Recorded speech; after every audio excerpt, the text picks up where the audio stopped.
Hello everyone, thank you for joining me. We are now in Volume 3 of the Daedric Library, biography of Namira, Spirit Daedra, and Lady of Decay. Chapter 1. The Shadow Behind Beauty. In the void before time had form, and before the stars had names, a whisper curled itself beneath the tapestry of creation. Where Magnus bore light and Arche bore life, she bore what was left behind, what the others would not touch. Her name is Namira, called the Spirit Daedra, the Lady of Decay, and to the boldest, the mother of all truths unwanted. She did not descend upon the Orbis with the thunder of Mehrunes Dagon, nor shape realms with the arrogance of Molag Bal. No, Namira was already there, in the cracks, in the rot, in the shadow cast by every light. She is not merely the patron of filth and famine, as crude mortals have dubbed her. She is the inevitability that follows creation, the balancing force of beauty, and the justice beneath superficial form, the forgotten twin of order. Namira's origins are as ancient and veiled as the concept of entropy itself. Some apocryphal texts whisper that she is twin-born with Arche, not in flesh but in concept. Where Arche governs the cycle of life and death, Namira consumes the spaces in between. Not a destroyer like Dagon, but a soft undoing, slow, inevitable, patient. Her realm is not a battlefield but a funeral. Her power does not scream, it whispers behind your teeth as they rot. Though no universal hierarchy binds the Daedra, Namira is often associated with the Void, that ancient state of pre-creation. The Reach folk call her Namira of the Void, while Khajiit myths tie her to Noctra, a pre-Daedra entity from the dark behind the world. In these tales she existed before even the idea of light, and will endure when all forms are forgotten. The face beneath the mask. To understand Namira, one must look not at what she destroys, but what she shelters. The beggar, the leper, the shunned child. The thing that makes you avert your eyes. Where other Daedric princes demand conquest or devotion, Namira offers acceptance. Not love, not hope, but truth, the kind that civilized mortals scrub away from city walls. It is said that those who follow her do not seek power, but permission. Permission to be wretched, permission to reject the tyranny of beauty. In this, Namira is a liberator cloaked in horror. She peels back the velvet skin of Nirn and whispers, "This is what you are." She offers no illusions, no balm, only the naked form of being, unpolished and crawling with truth. The oldest fear. Wherever man or Mer builds, Namira festers. In ancient Yokudan records, she is feared as a plague goddess whose breath wilted crops and melted skin. Among the Bosmer, she is the force that makes meat turn in the night. Even the orcs who revere Malakath's brutal honesty speak of Namira's honesty with dread, for she tells truths even gods would lie about. And yet, even her greatest enemies cannot deny her place. In the tapestry of Aedra and Daedra, Namira is not an invader. She is the border, the frame, the gravity that pulls all things toward stillness. Without her, Arche's cycle would spiral endlessly. Without her, decay would be banished, and with it, renewal. She does not scream for worship, but when your beauty fades, your bones ache, and your companions look away, she is there, whispering, "Now you see." Chapter 2. The Scourge of Form, Namira, in Myth and Metaphysics. In the sacred texts, in the whispers of the marginalized, and in the folds of metaphysical inquiry, Namira is a paradox. She is a deity of rejection, yet never absent, a figure of horror, yet deeply tied to the foundation of the Elder Scrolls' cosmic truth. To study Namira is not merely to explore a Daedra, it is to confront the rot behind certainty and the beauty hidden within decay. The Spirit Daedra. The Spirit Daedra. This title alone sets Namira apart. It appears in one of the oldest surviving texts of Daedric taxonomy, the Book of Daedra, where she is not listed among the princes of power, flame, or ambition, but as one beyond sensation. The designation, spirit, is not flattery, but warning. While others manifest in force and flame, Namira speaks through absence, the absence of comfort, the collapse of structure, the undoing of false form. The phrase used in early mythologies, Namira dwells in the spaces between stars, is often dismissed by modern scholars as poetic, but to mystics and mortals who have brushed the edge of her realm, it is chillingly literal. In void magic, Namira is invoked to unravel wards. In soul magic, she is a final whisperer to the lost. She is the antithesis of form and a corruption of function, and yet her dominion is not chaotic in the way of Sheogorath, nor cruel in the mold of Molag Bal. Namira is order's necessary failure, the collapse that validates the structure before it. Cultural faces of the Lady of Decay. Namira wears many names across Tamriel, and not all of them are curses. To the Nords, she was Namira the Spirit Queen, feared in ancient Atmaran myth. They tell of the time she offered power to Ysgramor's sons if only they would feast upon their dead. The story ends in horror and divine retribution, but many Reachfolk believe the tale was rewritten by Arkay's priests to hide an older truth, that some took her offer and became eternal. To the Bretons, Namira is invoked in hushed tones during funerary rites not meant for honored dead, but for criminals, unclaimed corpses, or plague victims. Here, she is not an enemy, but a custodian, one who takes what others will not. To the Khajiit, she is known as Namira the Great Darkness, a rival of Azura, and an ancient spirit who tried to pull the moons from the sky. In this tale, Azura tricks Namira with a silver mirror, forcing her to gaze upon her own face and retreat to the void. The tale is meant as a caution, but some Khajiit mystics believe this moment of reflection created the idea of form itself, making Namira a dark origin of identity. To the Reachmen, she is no demon at all, but a mother spirit of truth, worshipped in stone circles carved with swirling eyes and filth. They believe that Namira offers strength to those shunned by the divines and the power to curse the cruel with rot. In these wildly varying tales, one truth persists. Namira is always there where others dare not go. In the grave, in the forgotten, in the moment where dignity gives way to survival. Lore, through inversion. Namira's power thrives in reversal, a divine of inversion who reshapes the heroic into the pitiful and the cast-off into kings of their own ruin. The tale of Weedle, found in the Beggar Prince, is the most famous expression of this theme. Weedle, the last of 100 children, becomes the prince of beggars through servitude to Namira. His rise is not through valor but through filth, misery, and willful disfigurement. He rejects food, light, and friendship until he earns Namira's favor. When she bestows her ring upon him, he gains dominion over the weak and forgotten, a kingdom the divines refuse to see. This inversion of heroism, of virtue, of aspiration, is central to Namira's metaphysical role. Where Azura teaches wisdom through beauty and heartbreak, Namira teaches wisdom through degradation. Her lesson is not, you can rise, but you were never high to begin with. This is why her influence is strongest among the desperate, the rejected, the plague-stricken, the broken. She tells them, you are not failed, only freed from lies. Theological debate and mythic significance. In theological circles, Namira is often considered a cosmic necessity, an embodied entropy meant to preserve the balance of Anuic and Patamaic forces. Without Namira, form would never collapse, and stasis would reign. Some mystics even speculate she is a fragment of Anu, cast off during the separation of existence from void. If Anu created the canvas of possibility, then Namira is the part of him that doubted the brushstroke. In this sense, she may be the only Daedra who does not oppose creation, but anchors it through its inevitable undoing. In this light, Namira is not merely a monster in the dark, but the shadow that makes light matter, the truth behind every lie of eternal beauty, and the entropy that gives life its sacred urgency. Chapter 3. Worms Beneath the Skin, Cults and Worshippers of Namira. There are no temples built for Namira with soaring spires or stained glass. No radiant hymns echo through the halls of her worship. Her sanctuaries lie in places the divines will not walk, in collapsed tombs and carrion pits, beneath cities in the excrement-soaked corridors where torchlight refuses to linger. Namira does not seek to be adored. She seeks to be accepted.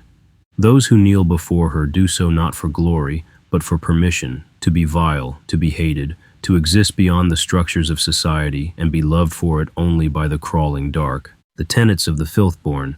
Though her doctrine is unwritten, those who serve Namira follow a silent liturgy. Her covens operate on principles that invert the moral foundations of mortal life. Beauty is a lie. Her followers disfigure themselves, scars, grime, and lesions taken as sacred marks of truth. They believe that the pursuit of beauty is a rejection of one's truest self and that decay reveals the soul. Decay is divine, filth is not sin. It is the sacred signature of time, the rotting of flesh, the crawling of vermin. These are signs that one is truly alive and truly seen by Namira. The unwanted are blessed beggars, the diseased, the mad. These are Namira's chosen. The more reviled one is by society, the closer one stands to her embrace. It is in these blasphemies that Namira's covens find strength. They do not convert, they corrode. A priest of Arche may lose his faith not by argument, but by starvation, isolation, and the whisper that perhaps even his gods have turned their back. Namira waits for no one. She welcomes the forsaken. The cult of the scorned. One of the most infamous modern manifestations of Namira's worship is found in the Elder Scrolls V, Skyrim, in the cult hidden beneath Markarth's Understone Keep. There the player encounters Aeola, a cannibal who serves Namira through ritual feasting. This group is known simply as the Namiran Coven, but their rituals are ancient. They prepare a banquet of human flesh atop a desecrated altar, and in doing so transform the ultimate cultural taboo into sacred communion. For them, to consume the flesh of a fellow mortal is not evil. It is intimacy, a literal and spiritual joining in decay. The victim, too, is considered chosen, offered to Namira in the most honest of forms, meat and bone, stripped of identity. The player may join this group and receive Namira's ring, a Daedric artifact that grants power through cannibalism. In gameplay, this is a mechanic. In lore, it is a sacrament, a mystical bond between the consumer and the consumed, sanctified by rot, the beggar prince's legacy. Even before Skyrim, Namira's followers appeared in the Elder Scrolls IV Oblivion, where her shrine is hidden deep in the Colovian Highlands. Her quest is given only to the lowliest. The player must have a personality of 20 or less to receive her blessing. One must be seen as wretched to be worthy. She commands the player to help her followers reclaim a desecrated ruin, overrun by light-worshipping priests who have driven out the filth. It is not just a quest. It is a declaration. Purity is the aggressor. Rot is the resistance. Namira's cultists are not anarchists. They are the unwanted made whole. They follow a god who sees worth not in reform, but in reclamation. They reclaim their ugliness, their failure, their hunger, and find glory in it. Foul but faithful, these cultists live on the outskirts, physically and spiritually. They spread disease not out of cruelty, but as a form of worship. In the Elder Scrolls Online, Namira is worshipped by Reachfolk as a guardian of dark places. In Glenumbra, the Word Sisters invoke Namira to shield them from the blight of civilization, a reversal of what others would consider disease. A Reachfolk death rite may include smearing the deceased in mud and placing them beneath the roots of a twisted tree, not for burial, but for return to Namira. In their beliefs, decomposition is not an end, but a womb.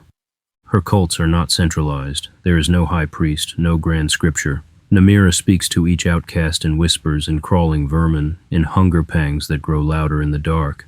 They find one another by scent, by silence, by need. A devotion of defiance.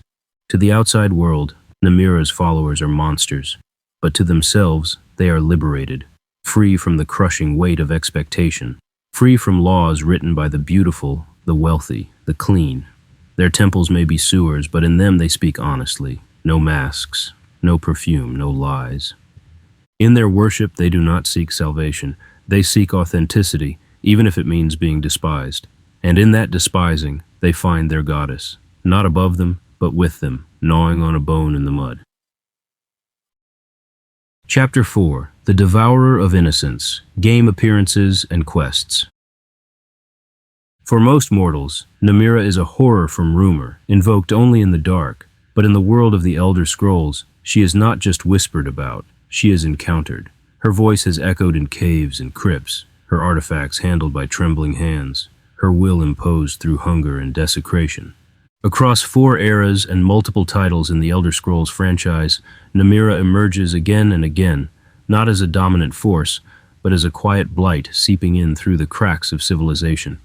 Her presence is not always loud, but it is always unforgettable. Oblivion, the Shrine of the Forgotten.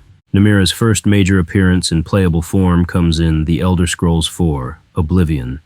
Her shrine lies hidden in the Colovian Highlands, off any road, like a secret waiting to rot. Unlike other Daedric princes, Namira does not speak to just any mortal. Her favor must be earned through disgrace. The player must reduce their personality to 20 or lower, often by drinking foul potions or casting degrading spells upon themselves. Only when the world sees the player as wretched does Namira speak. "Ah, another one who wishes to enter my service. I see the corruption in your soul already." Her task is simple in phrasing but deep in symbolism. Protect her followers, outcasts and filth dwellers, from a band of priests trying to bring light into their ruin. These priests of Archay intend to cleanse the darkness, banish the decay, and restore the ruin to holy purpose. Namira demands you stop them, not just kill, but extinguish the arrogance of light. Success earns the Ring of Namira, a grotesque artifact that rewards the wearer when they are struck and allows them to feed on corpses for strength, a cruel inversion of healing and regeneration. It is not a reward, it is a revelation. The world you tried to clean will feed you if you embrace its filth. Skyrim, the taste of death. Namira's most visceral appearance is in The Elder Scrolls V, Skyrim, in a quest aptly titled The Taste of Death. Set in the city of Markarth, already riddled with corruption and suffering, the quest begins innocuously. A priest of Archay asks the player to investigate rumors of a foul presence in the Hall of the Dead. What you find there is Iola, a woman whose beauty hides a monstrous truth. She is a cannibal and a devotee of Namira. Iola entices the Dragonborn with a revelation that the people feasting on the dead are not criminals, but initiates. She speaks not with madness, but with calm authority. Namira is the Lady of Decay. She teaches us that death is not the end, but a beginning. Iola invites the player to bring a follower to a desecrated altar and offer them as meat for Namira's feast. When the act is done, and the player consumes the corpse, they are accepted into the fold and granted Namira's ring once again. Few other quests in the Elder Scrolls present such a stark moral line. The player must choose between civilized decency and divine horror cloaked in intimacy. And for those who choose Namira, she rewards with a power that only the Forsaken can understand. You have proven yourself, mortal. The companion you brought me tasted delicious. This quest reveals the true depth of Namira's influence, not just fear or rot, but communion, corruption through affection, and the willing embrace of the unspeakable. The Elder Scrolls Online, the Hollow Worship. In The Elder Scrolls Online, set centuries before the events of Skyrim and Oblivion, Namira's presence is subtler, but equally vile. Her worship is seen in Glenumbra, where her cult spreads disease in the guise of healing. The Reach, where she is worshipped as a dark guardian by Reach folk, who pray to her in hushed tones during burial rites or desperate times. Bankurai, where the scion of Namira spreads rot and madness in service of her will, attempting to corrupt a temple from the inside out. Unlike the grand cathedrals of other princes, Namira's touch in ESO is fungal, viral. Her followers are beggars, hollowed souls, and those who carry the plague not as victims, but as apostles. Where she appears, form breaks down, not in fire or war, but in silence and slow erosion. One journal discovered in the game reads, "The worms speak to me now. They tell me I am loved. They tell me Namira watches me from the dark between walls. I am never alone." This is the essence of her influence, not control, not fear, but connection through decay. Namira does not conquer cities, she lives under them, artifacts and gameplay echoes. Across games, her Ring of Namira remains the key artifact tied to her worship. But more than its mechanics, the ring represents a metaphysical shift. It enables the player not to heal through magic or rest, but through violating taboos, eating the dead, taking power through what others would burn. The ring is less a tool and more a covenant. Namira's quests often force the player to lower their character's social or moral standing, protect or join forces with pariahs, confront their own willingness to desecrate. They are reflections of the player's own limits, just as Namira reflects society's repressed fears. Through these encounters, the game dares the player to ask, what if the filth was never the enemy? Chapter 5. The Lady of Ancient Darkness, Namira's Realm of Scuttling Void. Among the infinite realms of oblivion, where madness births palaces and flame devours hope, there exists a place so foul, so still, that even the Daedra whisper of it only when shadows grow thick. It is not a kingdom, not a palace, not even a forest of madness. It is absence made manifest. It is Namira's realm, called by the few who dare name it, the Scuttling Void. This place has no gates. No stairs lead to it. No summons tear through space to arrive there. It is a womb of rot, a place that forms not around architecture, but around despair. And in its heart, Namira waits, not in a throne, but within the filth, watching from every crawling thing. A realm without horizon. Descriptions of Namira's domain are rare and inconsistent, not because they lie, but because the mind resists remembering it. Some mortals, through corruption, madness, or blessing, have glimpsed its thresholds. They report a vast expanse of darkness, thick not with shadow, but with the sensation of rot. Walls weep pus. The sky, if it can be called that, is a press of flesh and fungus. Light flickers, not from above, but from phosphorescent insects that breed in piles of offal. There is no up, no down. The air tastes of iron and spoiled milk. Sounds are muted, save for the ever-present skittering of countless legs. And always, always, something watches from behind a film of mucus, as if the realm itself possesses eyes but no face. It is a world not built for mortals or Daedra, but for that which thrives when form collapses. A world after form. The inhabitants of the void. Where Dagon breeds destroyers and Sheogorath sculpts lunatics, Namira's children are forgotten things. Vermin, shadows, the broken and the hollow. The scuttlers, insectoid beasts the size of hounds, with chitinous legs and empty eyes. They do not attack, they follow, always at the edge of vision, whispering with mandibles. The hollowed. Once mortals who sought beauty and power, but found only Namira. Their bodies are sagging, eyes sealed, yet they speak her truths in reversed tongues. The Mukaroyal, Daedric mockeries of priests, faceless, formless figures made of draping sludge, bearing relics of forgotten cults, chanting names that twist mid-syllable. The worm that was promised, a creature whispered of in Glenumbra scrolls, a godlike being in Namira's court that feeds on ghosts and truth alike. It is said that even Molag Bal does not speak its name aloud. These beings do not fight for Namira. They do not guard. They simply exist, thriving in the state others flee from. Where a mortal sees horror, they see home. The architecture of collapse. Unlike realms shaped by desire or tyranny, Namira's plane rejects permanence. Structures decay as they form. Staircases collapse halfway up. Altars melt like wax. Books fall apart mid-sentence. Even memory rots here. Visitors forget why they arrived or what they once were. And yet Namira is everywhere. Sometimes she takes shape as a towering woman made of worms. Sometimes she appears as a blackened skeletal figure whose crown weeps fungus. More often she is not seen at all, but felt, a pulsing sickness in the soul, a sudden weeping from the eyes for no reason at all. Her voice in this realm is not heard, but bled into thought. You have come, not to escape, but to remember that even you were once filth. Welcome back. The Sanctuary, beneath despair. What purpose does such a place serve in the tapestry of the multiverse? To many scholars, Namira's realm is a prison, but to her followers, it is a sanctuary, a refuge from the tyranny of perfection, a monastery of the malformed. Here, they are not punished. They are whole. In ancient Reach folk myths, the scuttling void is not feared, but prayed toward. They say the soul passes through it before rebirth, shedding false virtues like dead skin. Only by crawling through Namira's belly can one be born again. In the metaphysics of oblivion, this makes her realm a kind of cosmic compost heap, the sacred process through which illusion dies and raw truth is reborn. Other princes twist, destroy, or enslave. Namira erases, and in that erasure lies the greatest purity of all, the pilgrimage that never ends. Few mortals have returned from her realm. Fewer still have returned unchanged. Some lose the will to speak. Others develop strange habits, eating dirt, embracing rot, refusing to bathe. One priest of Dibella, after being trapped there in a Daedric pact gone wrong, gouged out her eyes and proclaimed, "Only now do I see the beauty you fear."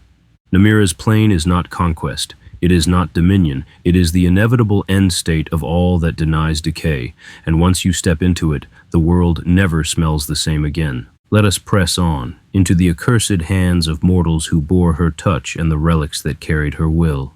This is Chapter 6, The Unseen Queen, Artifacts and Blessings. Namira does not flaunt her gifts with the splendor of Meridia or the fire of Boethia. She does not emblazon her sigil across banners or bless armies with conquest. Her artifacts are fewer, stranger, hungrier. They do not empower in the traditional sense. They do not make the bearer a champion. Instead, they make the bearer seen by her. To possess one of Namira's gifts is to forfeit one's place in the clean world, to become a vessel of slow undoing, to radiate discomfort, filth, and forgotten truth. The Ring of Namira, communion through consumption. Among all her relics, one looms above the rest in infamy and purpose, the Ring of Namira. Origins and appearances. In Oblivion, the ring is granted to those who protect her followers from the sanitizing touch of Arkay's priests.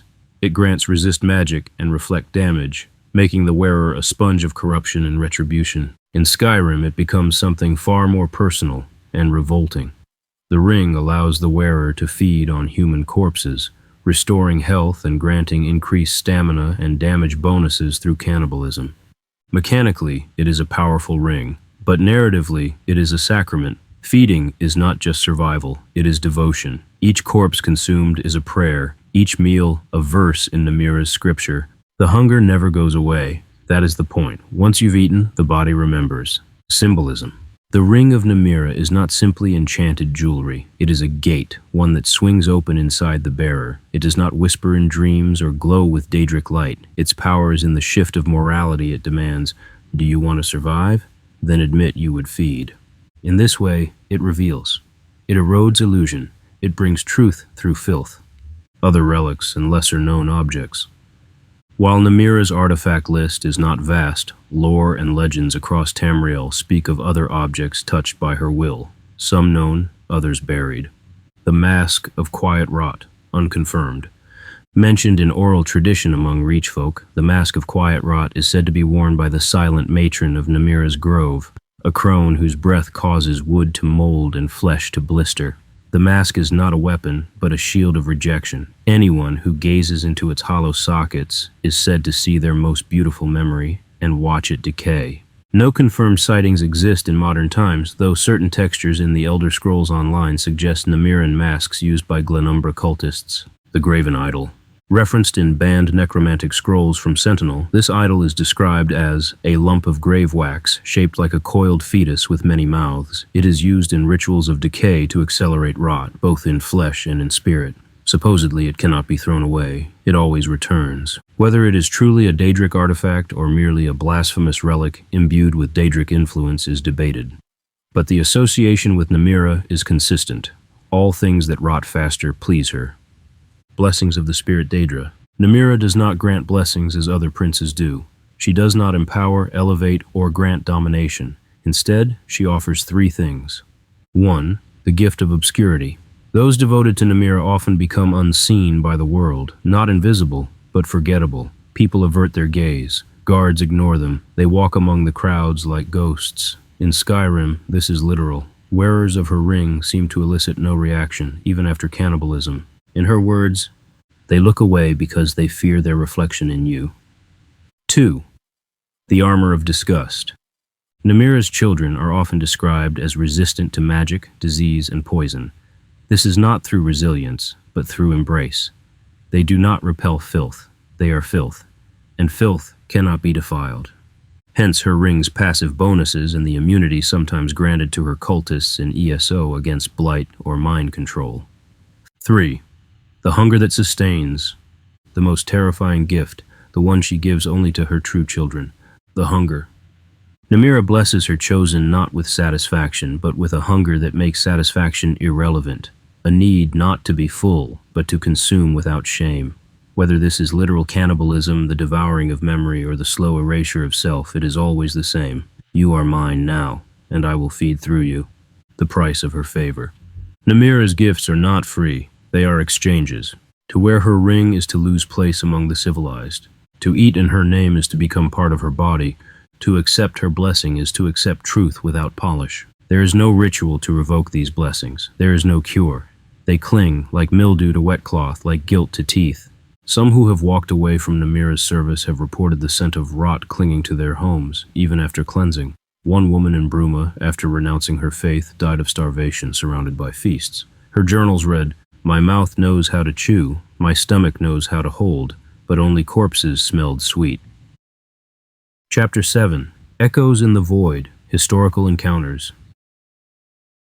Namira's influence does not ride banners into battle or crown emperors. Her mark is not found in proclamations or recorded alliances. No great city boasts her heraldry. Instead, her history is written in crumbled corners, erased names, and the forgotten margins of time. She moves through the discarded and the defiled, leaving behind echoes that rot slower than flesh. And yet, when one studies Tamriel's annals closely, one begins to see her fingerprints, stains rather than signatures, smears of presence too deliberate to be mere coincidence.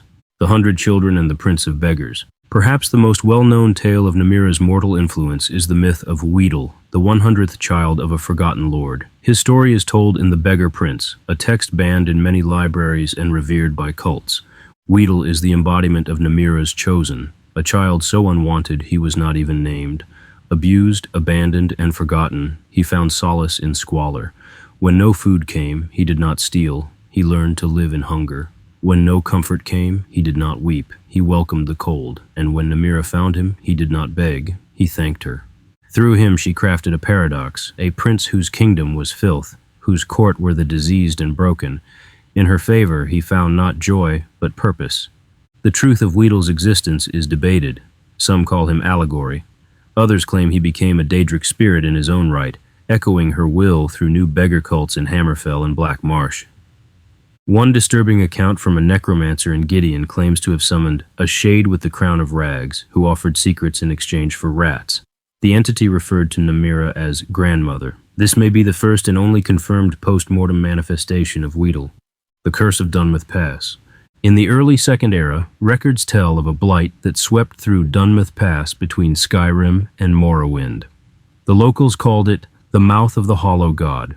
Cattle began to speak in reverse. Children were born with no eyes but could still cry. Priests of Arkay sent to bless the dead were found turned inside out, skin preserved while organs decayed in sacred oil. Survivors, those few who did not perish or flee, spoke of a woman made of rot who walked without sound. She kissed the sick and whispered, "All things beautiful must die. Let me help you die honest." Though no scholar directly attributes this event to Namira, the signs are unmistakable. The decay was not viral, but spiritual. It moved through song, touch, and thought. The area was later sealed by a tribunal-affiliated order, and Dunmouth Pass became one of the few places simultaneously quarantined by both Dunmer and Nords, a rare and fearful unity, the Feast of Shorn Faces. In the year 2, E491, a mass disappearance struck the city of Elenhir. Over the course of 3 nights, 43 citizens vanished.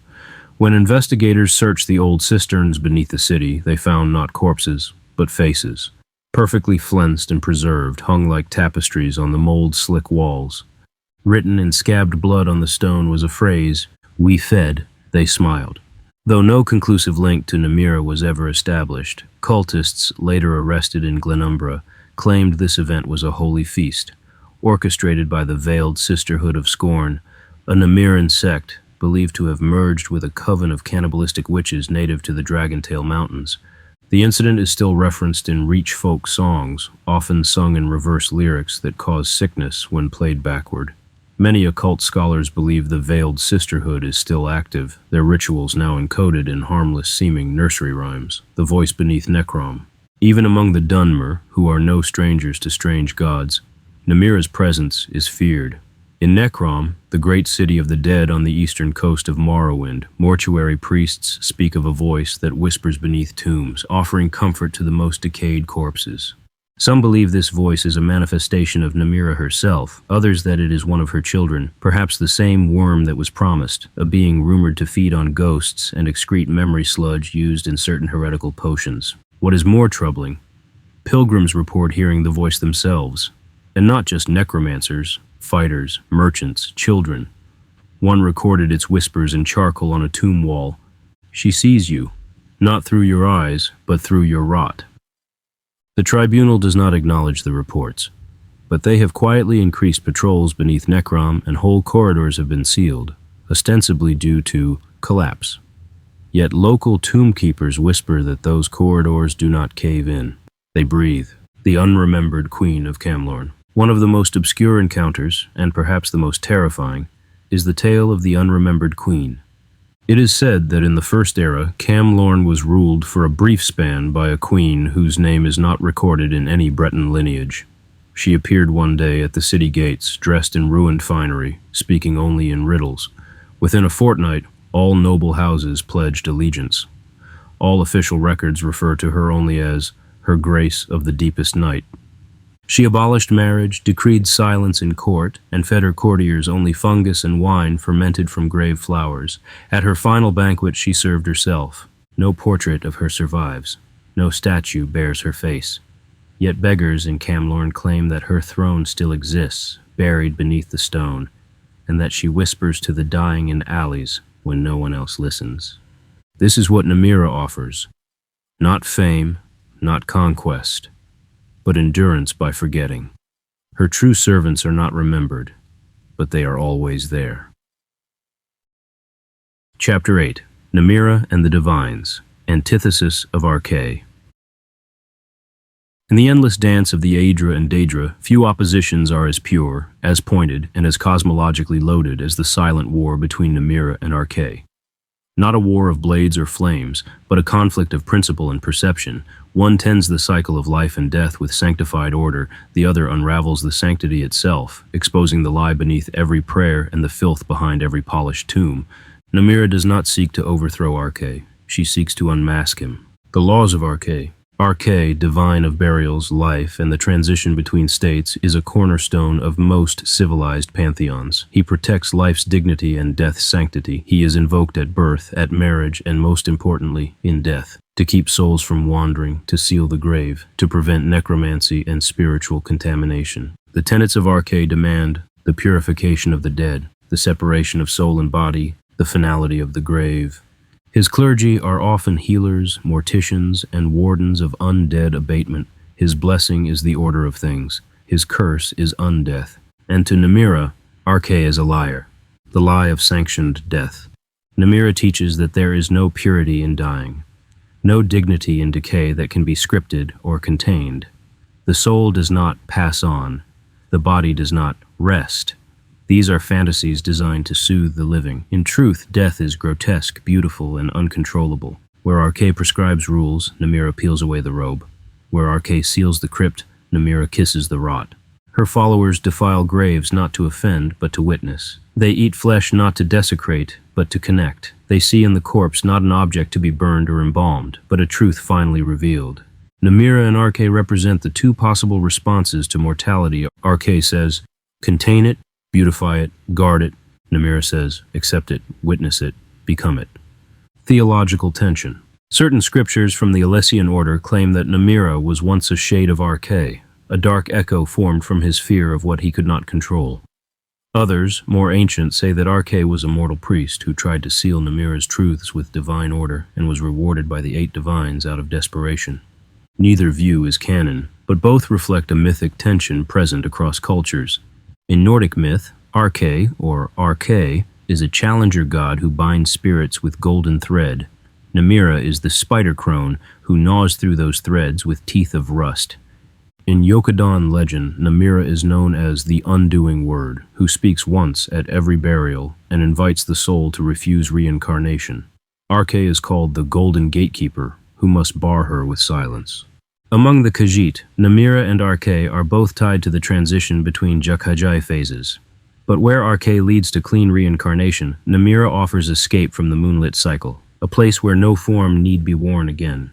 Theologians of the Mages Guild have noted that where Arche's blessings often include fortification, Namira's are associated with corrosion. They are not polar opposites like fire and water, but corrupt reflections, the same mirror viewed from different ends of time. The war for the corpse. Perhaps the most literal confrontation between these two divine figures comes through their mutual opposition to necromancy, but from opposite ends. Arche condemns necromancy because it violates the sanctity of the soul's journey and the integrity of death. Namira, however, welcomes the violation, not for control, but for intimacy with corruption. She does not raise corpses to fight, but to rot together. Some necromantic cults even split along this divide. The Order of the Crimson Plague, outlawed in the Third Era, claimed that Arche's ban on necromancy was hypocritical, that all souls must pass through rot to be purified, and thus Namira was the true steward of death. Heretics in High Rock referred to Namira not as Lady of Decay, but as Death's midwife, delivering the soul into the next state, not through ritual, but through complete disintegration. The Forbidden Temple of Blackbone Hollow. An ancient ruin found in the Dragontail Mountains contains inscriptions from the early Second Era detailing a temple once dedicated to both Arche and Namira, a dual sanctuary meant to balance the graces and filth of death. Priests of Arche performed funerary rites in the upper halls, while Namiran celebrants conducted rot blessings in the catacombs. The temple was sealed after a plague outbreak was traced to the Namiran section, though no priest showed symptoms. The final recorded sermon, found scratched into stone in Namiran script, reads, Arche seals the grave to forget. We open it to remember. Every corpse is a confession. The divines condemned the practice. The temple was entombed with holy oil, but rich folk still bring their dead there, in secret. Mutual necessity. In the grand metaphysics of the Elder Scrolls, there is room for both. Arche maintains the cycle. Namira proves its inevitability. Some mystics even theorize they are two halves of a larger truth, that the cycle is only meaningful if decay is real, and that decay only matters if something once stood above it. They are not warring gods then, but mirror-bound twins. One crafting the lie of peace, the other revealing the truth of entropy. In her silence, Namira does not scream defiance. She smiles, because she knows the truth. When Arche's temple crumbles, she will be there beneath it, waiting. Chapter 9. Mask of the Unwanted. Namira's role in society and morality.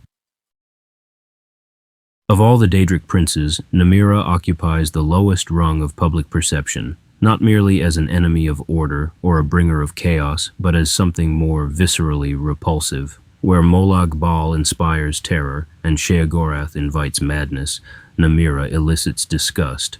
That is her power. That is her domain. But in every society that names her foul, there exist those who see themselves in her, those broken by the system, disfigured by fate, or exiled by birth. Namira is their saint, their patron, their mother in the mud. And in this way, she is more than a Daedric prince. She is a mirror. Society's rejection of the unclean.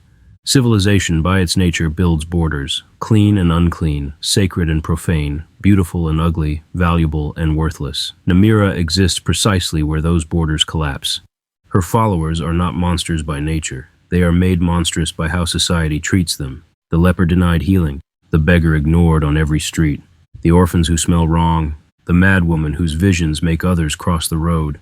These people, cast out by temples and noble courts alike, find not just survival in Namira, but vindication. Her embrace tells them, "You are not cursed. You are the truth they cannot bear." In this way, Namira's cults serve as a refuge for the socially condemned. Her worship is not rebellion for power, it is rebellion for dignity, even if that dignity comes robed in flies. Disgust is a weapon. Namira's power lies in her control over revulsion, a primal force as potent as fear or love. Disgust is a mechanism of separation, of dehumanization, and so, her cultists wield it. A Namiran priest does not march into the town square proclaiming dogma. They crawl from the sewer covered in rot, staring unflinchingly at the nobles. They do not curse, they exist, and their existence is enough to unsettle. This is not shock for its own sake. It is a psychological act of warfare. Every moment a civilized person turns away from a Namiran, they prove her theology, that beauty is a lie, and that society fears truth in its rawest form. The very architecture of her cults is confrontational. They do not hide, they fester, they spread, they drip into alleyways and corrupt charity into communion. The psychology of the unwanted. Namira's draw is not only spiritual, it is deeply emotional. Her worshippers often report that she was the only voice that answered when all others fell silent. In interviews transcribed by Mages Guild investigators, a woman with facial burns said, "They prayed to Mara for my soul. Namira asked how my pain felt. I needed that." A blind beggar claimed, "The gods gave me nothing but hunger. She gave me the taste of meat and said it was mine." These are not declarations of madness. They are intimate revelations. Namira's appeal is not coercive. It is liberating. She asks for no lies, no apologies, only honesty, in hunger, in ugliness, in decay. She is the goddess of permission, not to do harm, but to stop pretending. Morality inverted. To the traditional moral compass of Tamrielic cultures, Namira is blasphemy incarnate. Cannibalism, desecration, and self-defilement are unforgivable sins. But Namira's worship challenges the very concept of sin. Is it evil to eat the dead if the living have forgotten them? Is it wrong to embrace rot if rot is all that remains? Is it perverse to love your own deformity when the world demands you cover it? To Namira, morality is a costume sewn by the rich and beautiful to protect themselves from truth. Her followers remove that costume, and what remains is not evil, but freedom. This is why Namira is often a figure of horror in fiction and folklore, but a symbol of solace in private devotion. She wears the mask of a monster, but beneath it is recognition. They spit at you because you are already true. They hide from you because you have nothing left to hide. Namiran text. Author unknown. The embrace of decay in culture. Namira's image appears in unexpected places, in reachfolk ritual chants, where bacteria and decay are honored as signs of life, in Khajiit moon dreams, where she is a shadow mother who refuses to reincarnate, gifting the soul with finality. Among certain Altmer dissenters, who see her as the only Daedra who does not seek dominion, but only reverence for truth. Even in cities that ban her name, her symbolism appears. Mummers' plays that mock nobles by dressing them in rags, anti-clerical poetry that praises the worm mother, secret tracts passed among laborers that call her the last and kindest judge. She is not always loved, but she is never truly absent. The mask she wears. Namira is called ugly, but she is not unaware. The mask she wears, of filth, hunger, and ruin, is not for her, it is for us, to test whether we can still love what we cannot bear to look at, whether we can kneel before a truth we cannot sanitize. Namira is the conscience that speaks after the feast, the breath that stinks of death but tells you you're still alive. She is the part of every mortal that wonders, in secret, what if this is what I truly am? Chapter 10. The Final Embrace. Namira's Place in the End Times. The Elder Scrolls speak in riddles, fragmented prophecy, and half-burnt pages. No clear future exists in their ink, only possibilities woven into time's decay. And yet, within these mythic patterns, some truths whisper louder than others. When the world burns, when the divines go silent, when Mundus collapses in on itself, Namira will still be there, not in triumph, not in conquest, but in her final form, the one who welcomes the last breath, the one who speaks when all else falls mute. The final embrace. The Kalpic cycle and the Daedric Watchers. Within the metaphysics of the Elder Scrolls universe, reality is not fixed. It repeats and reboots. Known as the Kalpic cycle, the universe dies and is reborn across mythic eras, with each cycle carrying faint echoes of the one before. The Aedra are bound to the mortal plane, weakened by their sacrifice. The Daedra, however, remain unchanged across Kalpus, watching each world rise and fall like towers of ash. Namira is different even among the Daedra. She does not merely observe, she accumulates. She is the compost pile of cosmic history, where forgotten truths, discarded gods, and broken dreams are stored like rot-flecked wine, fermenting in the dark. Each time the world dies, it leaves behind a flavor. Namira remembers them all. There have been thousands of suns. Each one ends. Each one I drink. Inscription found on a melted obsidian tablet. Source unknown. The unmaking that is not destruction. Namira is often mistaken as a destroyer. She is not. Destruction belongs to Dagon. Namira is unmaking, a gentler but far more permanent force. When the towers fall and time becomes meaningless, when even Akatosh cannot hold the wheel steady, Namira does not cheer. She comforts. She whispers into the marrow of the dying world, "You were always going to end. Be at peace with that." This is not defeatism. This is absolution. Namira offers what no other prince dares, the acceptance of finality, not with horror, but with honesty, the Tower of Dead Names. Mythic texts hint at a place beyond even the Orbis, a tower of the unspoken, sometimes called the Tower of Dead Names. Some claim it exists within Namira's deeper realm. Others say it exists outside oblivion entirely, in a place where all things once rejected are remembered. Each Kalpa ends, the world remakes, but Namira carries with her the truths erased each time. The races that never returned, the songs that were unmade, the gods who were killed and forgotten, the lies that became law. She stores them in the Tower of Dead Names, and when the world begins again, she does not interfere, but she watches. She waits. She smiles, because she knows that every lie sown in the next cycle will rot in time, and when it does, she will welcome it home. The Elder Scrolls themselves. Even the Elder Scrolls, these sacred mutable texts, rot. It is known that they age, that they blind those who read them, and that they blur with time. Some scholars posit that Namira may not only be a subject within the scrolls, but a consequence of them. If the scrolls are reality's spine, Namira is the mold that forms between its vertebrae, not malicious, but inevitable, not false, but too truthful to be born. In the beginning, you were stars. In the end, you are soil, and I love you more this way. Namiran Apocryphon, translated from deep-wrought cant. Her final form. Speculation abounds. If the final Kalpa comes, when all time folds, when all light dies, what form will Namira take? Some say she will appear as a black sun, devouring memory, yet warming the bones of the last mortal.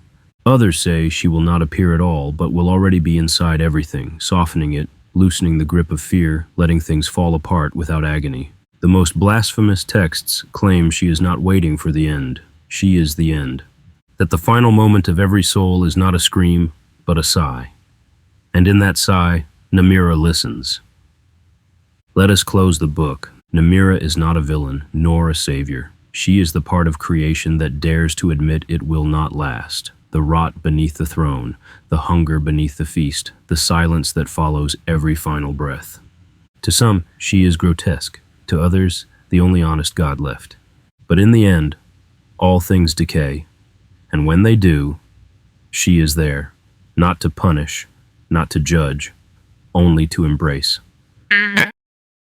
Thank you again for listening. I hope you have learned something new about the massive world of the Elder Scrolls. Please like, follow, and subscribe for more Elder Scrolls lore.